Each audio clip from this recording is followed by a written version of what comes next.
Assalamualaikum warahmatullahi wabarakatuh. Perkenalkan, nama saya Dewi Aulia Fitri dengan NIM 23042031. Kali ini saya akan memaparkan materi pertemuan ke-12, yaitu tentang peranan serta fungsi pemerintah dalam pembangunan nasional. Para pakar ilmu politik mengatakan bahwa negara merupakan bentuk perikatan yang terbesar yang dikenal oleh manusia. Dalam suatu negara dibentuk suatu pemerintah. Keberadaannya memang mutlak diperlukan antara lain untuk menjaga terpeliharanya berbagai kepentingan yang berbeda-beda dan bahkan mungkin tidak sinkron. Memelihara keseimbangan antara perolehan hak dan penunaian kewajiban oleh para warga yang pada akhirnya bermuara pada peningkatan kesejahteraan bersama. Dalam hubungan ini, perlu ditekankan bahwa masyarakat terdiri dari individu-individu yang mempunyai jati diri yang khas dengan cita-cita, harapan, keinginan, dan kebutuhan yang berbeda-beda. Perbedaan-perbedaan tersebut harus diterima dan diakui sebagai kenyataan. Mengakui dan menerima kenyataan itu secara implisit juga berarti manusia merupakan makhluk yang dinamis. Salah satu implikasi dari dinamika itu ialah bahwa semakin maju seseorang dan suatu masyarakat, maka semakin lama semakin beraneka ragam pula kepentingan, harapan, dan kebutuhannya, yang pada gilirannya menjadikan upaya pemuasan semakin rumit pula. Dua manifestasi yang menonjol dari dinamika tersebut ialah sebagai berikut. Pertama, semakin maju suatu masyarakat, mereka semakin sadar bahwa pemuasan kebutuhan yang bersifat fisik seperti sandang, pangan, dan papan tidak lagi memadai karena terdapat berbagai kebutuhan lainnya, seperti kebutuhan akan keamanan, kebutuhan sosial, kebutuhan prestis, pengakuan atas harkat dan martabatnya, serta jaminan perolehan haknya, terutama yang bersifat asasi. Yang kedua, berkat keberhasilan suatu negara bangsa menyelenggarakan pembangunan di bidang sosial budaya, khususnya pendidikan, para warga negara semakin cerdas, yang pada gilirannya membuat mereka semakin sadar akan hak dan kewajibannya. Meskipun harus diakui bahwa tidak sedikit di antara mereka yang cenderung lebih mengutamakan perolehan haknya ketimbang penunaian kewajibannya. Fungsi-fungsi pemerintah terhadap warganya. Yang pertama, negara sebagai negara politik. Telah umum diketahui bahwa berkaitan dengan wilayah kekuasaan tertentu, adanya sejumlah rakyat dan adanya pemerintah yang sebagai suatu kesatuan politik merdeka dan berdaulat. Predikat tertua yang diperoleh suatu negara ialah sebagai negara politik. Dengan predikat demikian, pemerintah suatu negara menyelenggarakan 4 fungsi pokok yang sifatnya tradisional dan klasik. Keempat fungsi pokok itu ialah: pertama, fungsi memelihara ketertiban dan keamanan. Fungsi ini merupakan fungsi yang amat penting karena apabila suatu pemerintahan negara tidak mampu memelihara ketertiban dan keamanan di dalam masyarakat, pasti ketenangan tidak akan dapat dinikmati. Kedua, fungsi pertahanan dan keamanan. Peninggalan sejarah di berbagai bagian dunia telah menunjukkan bahwa di masa lalu, seperti ketika negara dikenal sebagai negara kota, masyarakat di negara yang bersangkutan mendirikan tembok sekeliling wilayah kekuasaannya. Didirikannya tembok-tembok kuat dan tebal merupakan bukti nyata dari fungsi pemerintah dalam menjamin pertahanan dan keamanan negara. Fungsi tersebut tentunya berkaitan erat dengan kenyataan bahwa suatu negara merupakan kesatuan politik dan ekonomi yang merdeka dan berdaulat. Ketiga, fungsi diplomatik.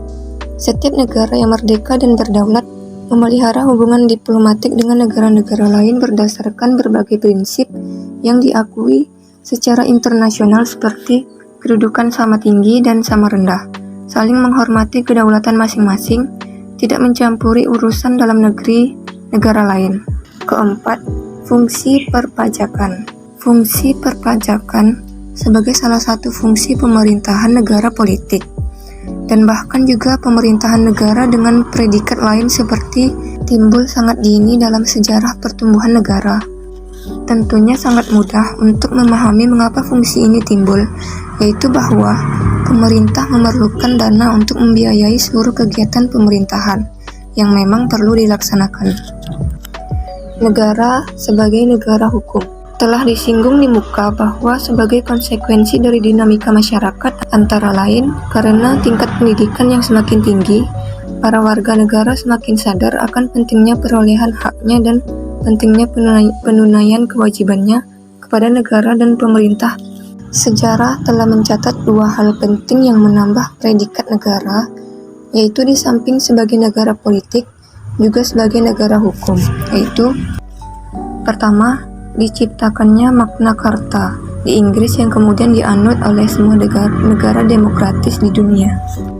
Kedua, timbulnya konsep rule of law, negara sebagai negara kesejahteraan.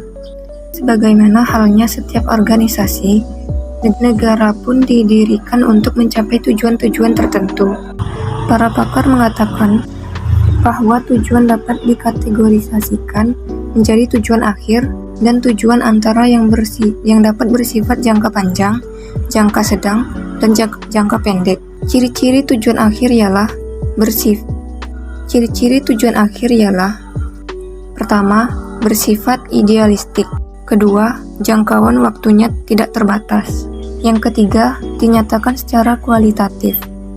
Yang keempat, masih abstrak. Negara sebagai negara administratif disoroti khusus dari sudut pandang demikian, negara mendapat predikat lain yaitu sebagai negara administratif. Muncul ke permukaan pada tingkat yang dapat dikatakan menonjol dua fungsi baru, yaitu fungsi pengaturan dan fungsi pelayanan kepada masyarakat. Peran pemerintah dalam pembangunan nasional. Pembangunan biasanya didefinisikan sebagai upaya yang secara sadar dilaksanakan oleh suatu bangsa, negara, dan pemerintah dalam rangka pencapaian tujuan nasional melalui pertumbuhan dan perubahan secara terencana menuju masyarakat modern. Peran yang disoroti berikut ini ialah selaku stabilisator, selaku inovator, selaku modernisator, selaku pelopor, dan pelaksanaan sendiri kegiatan pembangunan tersebut. Salah satu peran yang sangat penting yang harus dimainkan oleh pemerintah secara efektif ialah peran selaku stabilisator. Peran selaku inovator. Inovasi merupakan salah satu produk dari kreativitas. Ditinjau dari segi administrasi pembangunan, inovasi berarti temuan baru, metode baru, sistem baru, dan yang terpenting, cara berpikir yang baru. Di samping keabsahan, ada 3 hal lain yang mutlak perlu mendapatkan perhatian serius. Pertama, menerapkan inovasi di lingkungan birokrasi pemerintahan terlebih dahulu. Kedua, inovasi yang sifatnya konsepsional. Yang ketiga, inovasi sistem, prosedur, dan metode kerja. Peran selaku modernisator. Setiap pembangunan, setiap negara ingin menjadi negara yang modern.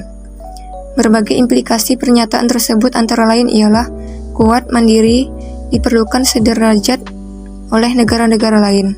Untuk mewujudkan hal tersebut, diperlukan antara lain: pertama, penguasaan ilmu pengetahuan dan teknologi. Kedua, kemampuan dan kemahiran manajerial.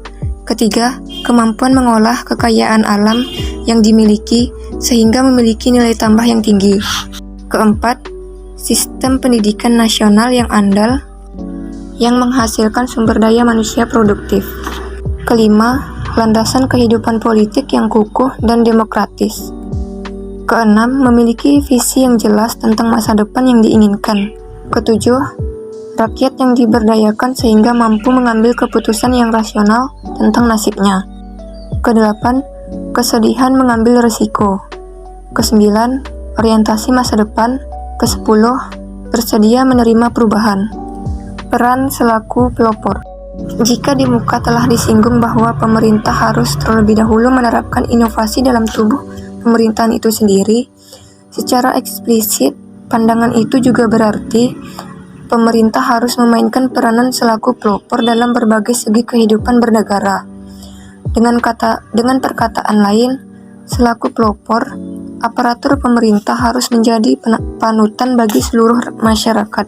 Peran selaku pelaksanaan sendiri. Berbagai kegiatan pembangunan merupakan tanggung jawab nasional dan bukan menjadi beban pemerintah semata-mata. Karena berbagai pertimbangan seperti keselamatan negara, modal yang terbatas, kemampuan yang masih belum memadai. Baik, itu tadi pembahasan materi pertemuan 12 yang sudah saya jabarkan. Sekian dari saya. Wassalamualaikum warahmatullahi wabarakatuh.